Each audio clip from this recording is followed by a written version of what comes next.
আল্লাহ কোরআনে বলছে। এই জন্য আমি বলছি যে আপনি চাইন কইবেন যে হুজুরে আমার এত বড় কথা কইল, না না, হুজুরে কইছে না, আমনের মালিক যিনি আল্লাহ তিনি বলছেন,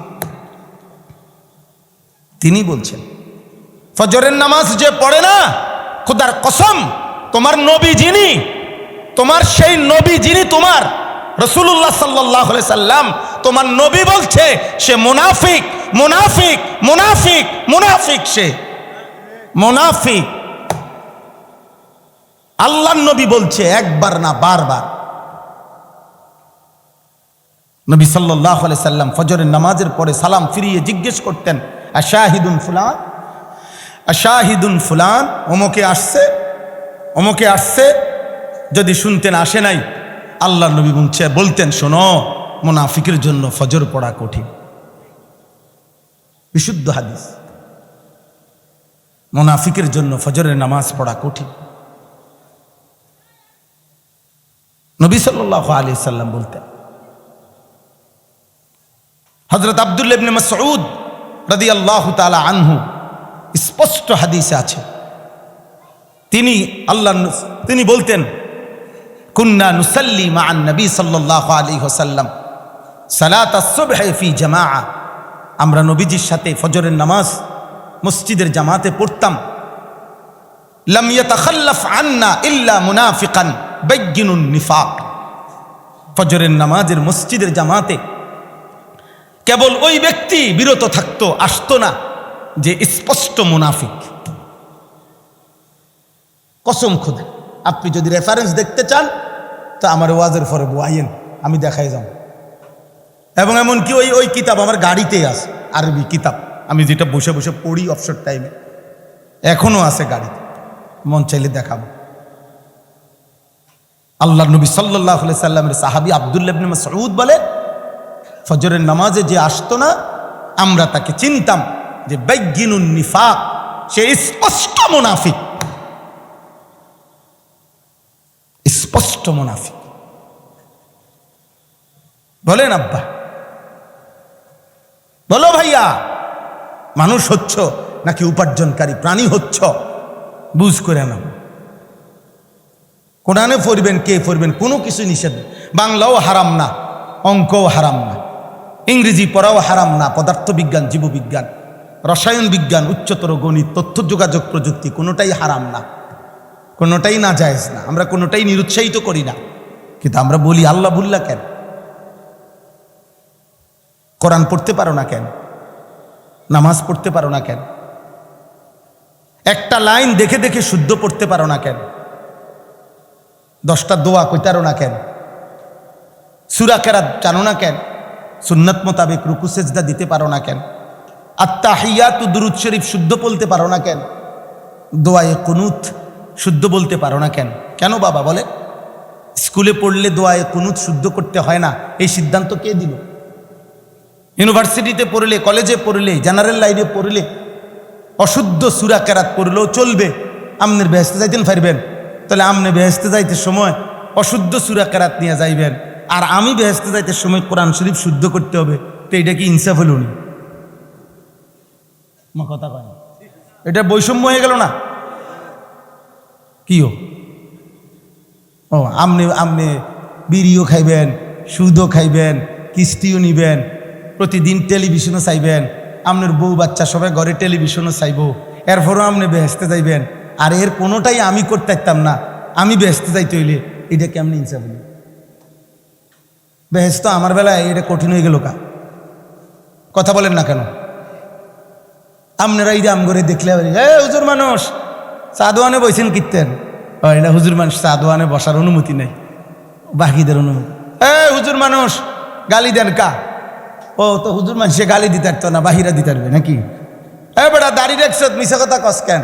তাহলে বুঝা গেল ক্লিন শেভ বলার জন্য মিশা কথা যায়। কথা বলেন না?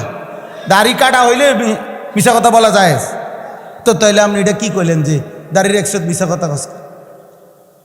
মিথ্যা কথা বলা যদি হারাম হয়, তো দাড়িওয়ালা দাড়ি ছাড়া সবার জন্যই তো হারাম। কথা বলেন না? হুজুর মানুষ, হুজুর মানুষ তো হুজুর তো মানুষই। এই জন্য চাচা ভাইয়া চালাক মনে করেন, অল্প কয়টা ভাত খাইয়া কেউ চালাক হয় না। দুনিয়া অল্প একটু রোজগার করতে পারলে এটা চালাকির কিছু নেই। দুনিয়া আল্লাহ তাআলা যাকে যেটুকু দেওয়ার স্বাভাবিকভাবেই দেয়। চালাক বেকুব সবাই ভাত খায়, সুস্থ অসুস্থ সবাই খানা খায়, চৌকোওয়ালা অন্ধ সবাই খানা খায়। দুনিয়া আল্লাহ সবাইকেই ভোগ করতে দেয়। দুনিয়া আল্লাহ জানোয়ারকেও ভোগ করতে দেয়। দুনিয়া ভোগ করতে পারছি, দুনিয়া এটা খুব আহামরি কিছু না। দুনিয়া কীট পতঙ্গ জন্তু জানোয়ারও ভোগ করছে, করছে না? কথা বলেন না? একটা হাতি 250 কেজি খাবার খায় একদিন, এটা গবেষকদের কথা। 90 লিটার পানি পান করে একটা জঙ্গলের হাতি প্রতিদিন। একটি তিমি কমপক্ষে 200 মানুষের সমপরিমাণ খাবার একবারে খায়। আমি নিজে চোখে দেখছি চিড়িয়াখানার বাঘ, চিড়িয়াখানায় সামান্য সীমিত মাফা খানা, কিন্তু বলছি জিগাইছি প্রত্যেক বেলা কমপক্ষে 20 থেকে 22 কেজি গরুর গোশত খাইতে দেয়। চিড়িয়াখানার ভিতরে, জঙ্গলে না। 20-22 কেজি গরুর গোশত এক বসায় খাইতে পারবেন আপনি? কথা বলেন না কা? আধমন গোশত খাইতে পারবেন একবারে? একজনে পারবেন? তো তাহলে দুনিয়া বাঘ ভাল্লুক আমাদের চাইতে বেশি ভোগ করছে না কম? তো তাইলে দুনিয়া ভোগ করলেন। হ্যাঁ, আস্তাগফিরুল্লাহ, আস্তাগফিরুল্লাহ। আল্লাহ আমাদেরকে হেফাজত করেন। প্রিয় ভাই আমার, বন্ধু আমার, বাপ আমার, এটা জরুরি আমাদের। আজ আমাদের সবচেয়ে বড় সমস্যা হচ্ছে আমরা কোনোভাবেই অভিভাবকদেরকে বুঝাইতে পারতেছি না। যারা অভিভাবক, উপার্জনকারী ফ্যামিলির যিনি অভিভাবক, পোলাটার বাপ জবড়া, মহিলাটার স্বামী যিনি, এই মেয়েটার যিনি বাপ মা, ওনাদেরকে যদি বুঝাইতে পারতাম যে আপনি এবং আপনার সন্তান পরিবারের জীবনের মূল উদ্দেশ্য উপার্জন না, মূল উদ্দেশ্য ইবাদত, মূল উদ্দেশ্য আখেরাত, খোদার কসম যদি এই শুধু এই কথাটা বুঝাইতে পারতাম আমরা, তাইলে আমাদের সমাজ আরো সুন্দর হতো। আমরা এটা বুঝাইতে পারতেছি না। আমাদের অভিভাবকের বুঝছে যে নামাজ রোজা আল্লাহ বিল্লাহ এটি হাতের নিজের বিষয়। আমি বাপ হিসাবে আমার দায়িত্ব, বাবুরেতে বিদেশ যাব কইছে, আমি নিজে কষ্ট করে সুদে কিস্তিতে জমি বেচা কোন যেমনে পারছি টেয়া মিলাই দিছি, আমার দায়িত্ব। আমি হুজুর বিশ্বাস করে 6 লাখ টাকা জমি বেচা দিছি, 6 লাখ টাকা সুদে লইছি, লইয়া কোনো রকমে 15 তারিখের ভিত্তিতে টেয়াডি মিলাই দিছি। তারা সময় দিছে, এরপরে হইলে বিষা নাই। হ্যাঁ, এইবার আমার দায়িত্ব। ফোলা কইছে বিয়া করব, বিয়া করাই দিছি, মেয়েরে বিয়া দিয়া দিছি, বিল্ডিং করে দিছি। এবার যদি নামাজ রোজা করে আল্লাহ খোদা মানে তার ইচ্ছা। এটা নিয়ে ইসলাম। বলেন না আব্বা, আপনারা বলেন না? এটাই আল্লাহর কথা। এখানেই আমরা মানে অর্থাৎ আমরা এই কথাটাই বুঝাইতে পারছি না, নাহলে সহজ ছিল।